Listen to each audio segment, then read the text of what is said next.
And hello everybody, welcome to another video of the Flight Simulator X I Believe I Can Fly series. Today we're going to do a landing video. We're going to land in Toronto. You can see the map over here. This here is the airport here. You see the route we actually have to fly, but the ATC, the tower, wants us to fly a little bit to the left. We departed from Amsterdam. You haven't seen it, but I'm just telling you. And it's a Boeing 747 from the KLM, and we are now descending to 4,000 feet.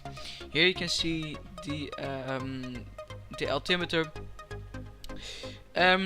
is almost 4,000 feet, which is set over here. Here you see the speed, the heading. Well, and this is just basically other stuff. This is actually the most important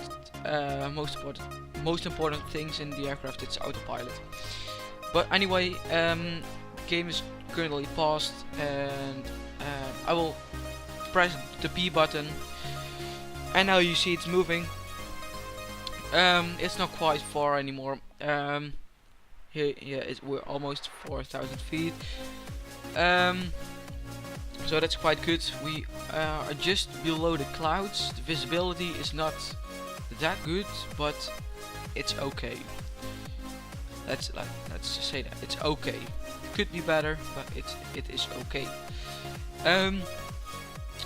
Well, here you see the ATC. It's if you haven't watched the previous episodes, please go back.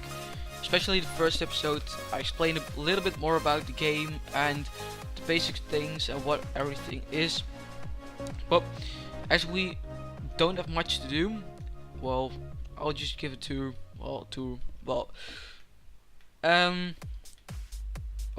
we get a message. It's we have to turn to the left.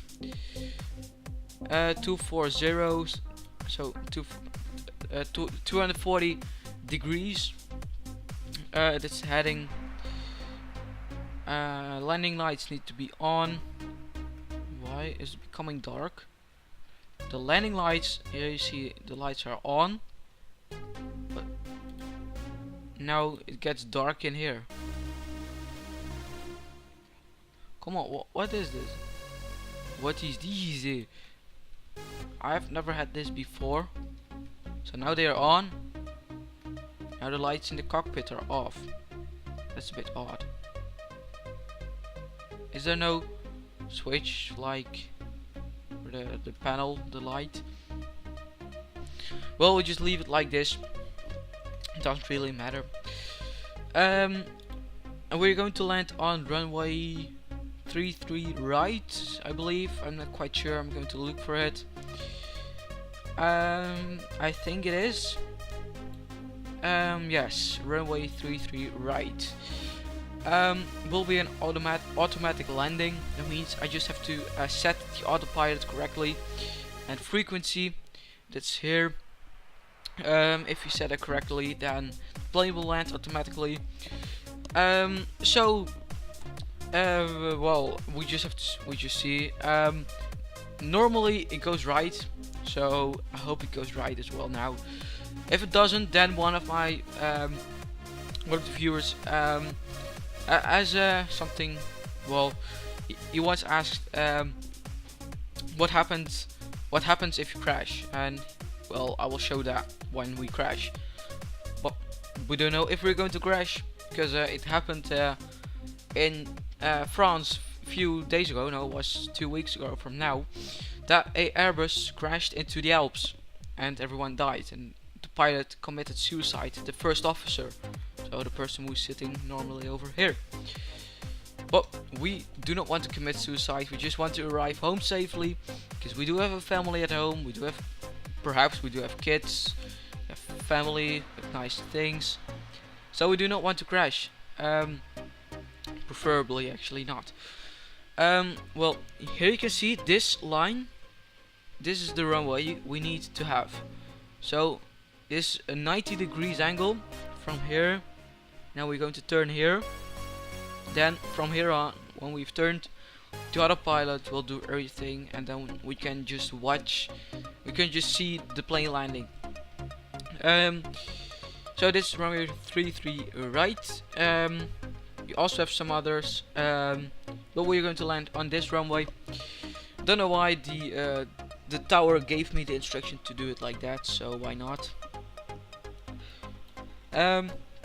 We are not Air Canada. We are KLM 492 Heavy. Is there anything else I can tell or explain? No, I think not. I think not. Here, this is also important. If you didn't watch the previous episodes, this is the engine throttle control. We have 4 engines, 1, 2, 3, 4. This is the flaps. That controls the speed and the vertical change. Vertical, yeah, you know what I mean. This is speed, yeah, the speed brake, and it's currently off. I had it on just a few minutes ago before I started recording. Wait, I pause it here. This is quite important message, because now we have to turn to right heading 300. The center maintain 2600 cleared. ILS runway 33 right approach. Maintain 2600 until established on the localizer. This is important because from here on we have to set the approach landing, so that we do not have to do anything. We have to descend to 2600. We have to do it in here. Good. Vertical. How is it called? Vertical what? Vertical speed hold selector. Okay. Speed we have to set to 165. That's okay. Then the flaps. A little bit more. I resume the game. A little bit more. Yep.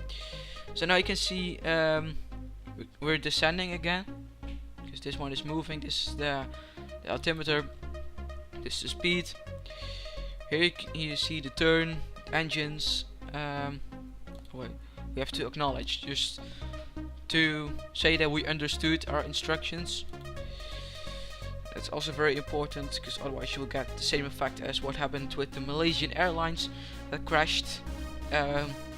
Well, we don't know actually what happened, because we haven't found the plane yet. So that's a bit weird. Now we're going to make contact with the tower, Toronto Tower. Just have to say that we are coming to Toronto. Meanwhile, I will set the the approach switch. That's very good. Okay, here it says fly straight in runway 33 right. So that's what I just told you, that we have to fly. We have to land on runway 33 right. Within a few minutes we'll get the landing clearance, so that we are actually allowed to land, that there's no other plane in front of us or whatever. That's also quite important, otherwise you will crash, and that's not so very good. But the weather in Toronto is not very good. As you can see here, visibility is quite low, although you can see the skyline here. There you can really see it. Is really nice, especially when we are going to make the full turn, because now we need to turn a little bit more to the right, but we'll do that when we are around here. Now you will line up with the runway. Then we need to the gear needs to be down, and then we can land. Well, as you can see now, the speed is going up and down a little bit. Now 155, 154, 156. That's because there is the wind. The wind is blowing. It's not quite. The wind's not blowing quite hard. It's not strong wind. But well, there is a little bit wind, so that's why. Currently, when I'm recording this, there is a lot of wind in the Netherlands. The wind is really strong, and The air traffic has a lot of problems with it. As you can see here, now we are turning. This is not straight anymore. Here you can see 3. Yeah, well, you can see it over here. We are turning. I'm not doing anything. The heading stays the same, but the button is off. The heading hold switch. So that means the airplane has found a localizer which has this coordination, and because it has found this coordination, it's able to line up with the runway like this. Cool, isn't it? Well, I want to show you something over here in the map. You can really see that we are turning towards the runway. This is the runway, and yeah, well, when we lined up, within a few minutes we start to descend to 0 feet. You can see the airport in front of us. So what I'm going to do now is set the auto brakes. So as soon as we touch the ground, the brakes we will brake, because otherwise we'll end up at the end of the runway in the grass, and that's not quite what we want. Also, the gear needs to be down, so that's this here. And if you look, you can clearly see the nose wheel coming, and also the main landing gear is coming out of the aircraft, so that we won't land on the body itself, actually. Yeah, so that's why we have wheels, of course. You see the speed over here. It's a little bit under what I want. What you can see also is that we are descending again. Now we are descending to 0. What I told you last 2 episodes ago. We need to land exactly at those dots, at those points. We need to land. Here you can see that we're clear to land. If you see 2 white and 2 red dots, we are absolutely fine. When you see 2 more red dots than white dots, we are too low. When there are more white dots than red dots, we are too high to land. So it's descending now, and we will, if it's alright, we will land exactly here. Those 4 lights, we are going to land exactly over there, if it's alright, of course, because something might happen, or the wind is too strong, and then we can land a little bit behind it. So we're not sure what's going to happen.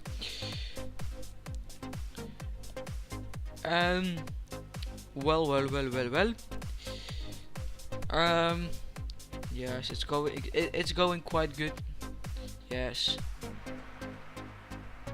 I have to concentrate a little bit because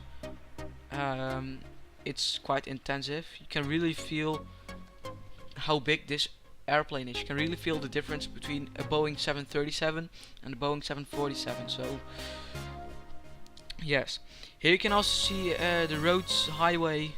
It's a bit weird. It goes up and down, but well, maybe it's just like that. I don't know. I haven't done anything with it. Here you can see also 2 other runways, and at the back you can also see 2 other runways. We have, yes, it's 3 white, 1 red dot, 4 white dots, white lights. So going to take away the speed. This is good. No, we're too high. The wind is too strong. But we are still landing, and we have landed. Ladies and gentlemen, welcome at the airport of Toronto Pearson International Airport. We have to go to 0 knots, because otherwise we go a little bit too far. Come on.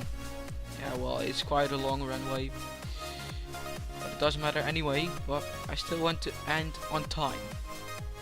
You know what I mean? This flight took over 6 hours in steps. I did not do it at once. But it started on Sunday. And now it's Tuesday, so it's okay. Now I will turn to the right. Well, this was the end of the episode. I hope you enjoyed it. Please leave a like rating down below. If you enjoyed the video, and please leave recommended flights behind, for example, from Amsterdam to Paris or whatever. And then I would like to say thank you for watching, and I would like to see you next episode in the next episode again. So thanks for watching, and I will see you in the next episode of Flight Simulator X very soon.